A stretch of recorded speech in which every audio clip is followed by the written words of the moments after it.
This tax will be tabled on Wednesday, and that's because there is a Congress rally in Uttar Pradesh tomorrow, so senior Congress leaders are going to be away. Otherwise, it was scheduled for tomorrow. We understand that the government is likely to push for 4 to 5 crucial changes to the GST Constitutional Amendment Bill. Also, importantly, left parties will vote in favour of the bill, which is likely to be introduced in the Rajya Sabha on Wednesday. The left leader, Sitaram Yechuri, had a meeting with the Finance Minister, Arun Jaitley. Of course, the Finance Minister earlier also had a meeting with Congress leaders today, and we are given to understand that that meeting was successful. Rituparna Bhuyan joins us now with the exclusive details. Ritu, take us through the details of what you have on the key amendments that the government is likely to move.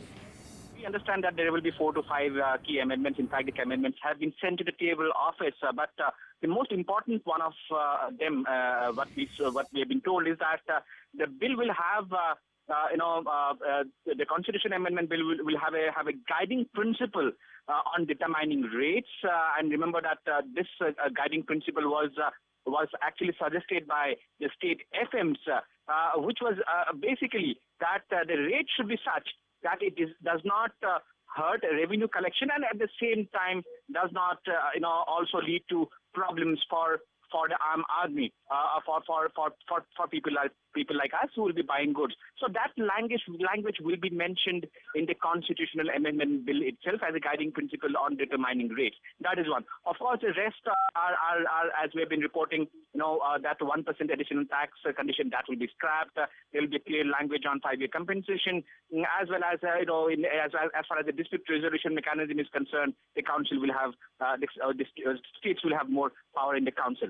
Now, today there are 2 significant meetings happened. One was with Congress, where in fact Congress leaders requested the government to basically take up the bill on Wednesday, which the government agreed, and it's fairly clear that Congress has agreed for a discussion, and hence there will not be any disruptions on the Constitutional Amendment Bill when it is taken up on Wednesday. Secondly, Sitaram Yechuri also met the Finance Minister Arun Jaitley, and Mr. Jaitley was able to convince him to support the bill. So the left parties with 9 MPs, they will be supporting the Constitutional Amendment Bill. Only assurance that the left parties wanted was that what happens if there is a natural calamity, what happens to states then, and on that, SMS assured the left parties that there are enough provisions within the Constitutional Amendment Bill to take care of such concerns. With that, it's back to you. All right, Ritu, appreciate you joining us with those details. Sachin Menon, partner and head indirect tax at KPMG, joins us now on the phone line. Sachin, we now know that the bill will be taken up for discussion and perhaps passage on Wednesday itself. In terms of the crucial amendments that the government is likely to move to try and placate all opposition to the GST bill, along expected lines, you just heard Rituparna there. You would say any surprises at all? Well, I think the government done a very good balancing act by accommodating the request of all the other parties, opposition parties, at the same time not diluting the concept of GST very much. So in that count, I think this is more or less in the expected line. And had we missed this opportunity, then perhaps GST would not have been seen the light of the day maybe for the next 1 year. So according to me, that this is a win-win for both ruling party as well as the opposition, and I think everybody should unanimously support this bill.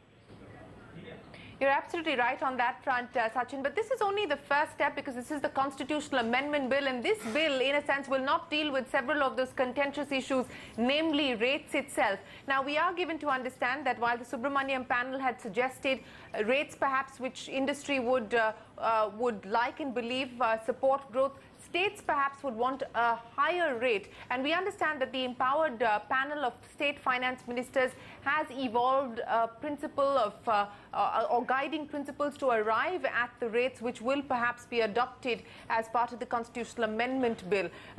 What do you believe is likely now, because the centre seems to be batting for about 18%, but the empowered panel of finance ministers seem to be batting for anything between 20 to 22%?